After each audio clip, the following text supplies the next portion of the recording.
کلام شراب کی طرح ہے جو عقل کو مست کر دیتی ہے، اور آدمی جب اس کے پینے میں پڑ جاتا ہے تو اس سے باہر نہیں نکل سکتا اور اپنے آپ کو اس سے روک نہیں سکتا۔ جو چیز دولت مند کی خراب ہو جائے اس کا عوض ہو سکتا ہے، لیکن جو چیز درویش کی بگڑ جائے اس کا کوئی عوض نہیں ہوتا۔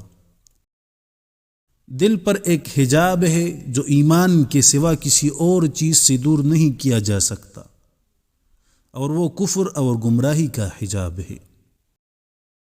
شریعت اور طریقت میں رقص کی کوئی سند نہیں، کیونکہ وہ عقل مندوں کے اتفاق سے جب اچھی طرح کیا جائے تو لہو ہوتا ہے، اور جب بیہودہ طور پر کیا جائے تو لغو ہوتا ہے۔ مسلسل عبادت سے مقام کشف و مجاہدہ ملتا ہے۔ رضا کی دو قسمیں ہیں، اول خدا کا بندے سے راضی ہونا، دوم بندے کا خدا سے راضی ہونا۔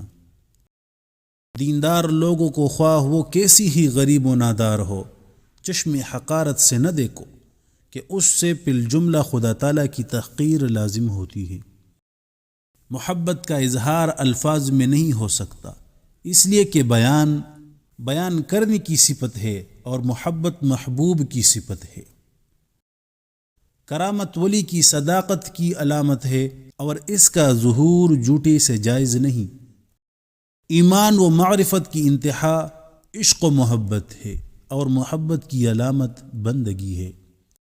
راہ حق کا پہلا قدم توبہ ہے۔ انسانوں کا کوئی گروہ ایسا نہیں جسے غیب میں کوئی ایسا کام نہ پڑا ہو جس کی محبت سے اپنے دل میں فرحت یا زخم نہ رکھتا ہو۔ کہنے کے ادب کی شرط یہ ہے کہ تنہا نہ کہے، اور جو کہے ایک دوسرے پر ایثار کرے۔ طالب حق کو چاہیے کہ چلتے وقت یہ خیال رکھے کہ اتنا قدم زمین پر کس لیے رکھتا ہوں، خواہش نفس کے لیے یا اللہ تعالی کے لیے؟ اگر وہ خواہش نفسانی کے لیے زمین پر قدم نہیں رکھتا تو اس میں اور بھی کوشش کرے تاکہ اسے مزید خوشنودی حاصل ہو جائے۔ درویش کو لازم ہے کہ وہ بادشاہ کی ملاقات کو سام اور اجدہی کی ملاقات کے ساتھ برابر سمجھے۔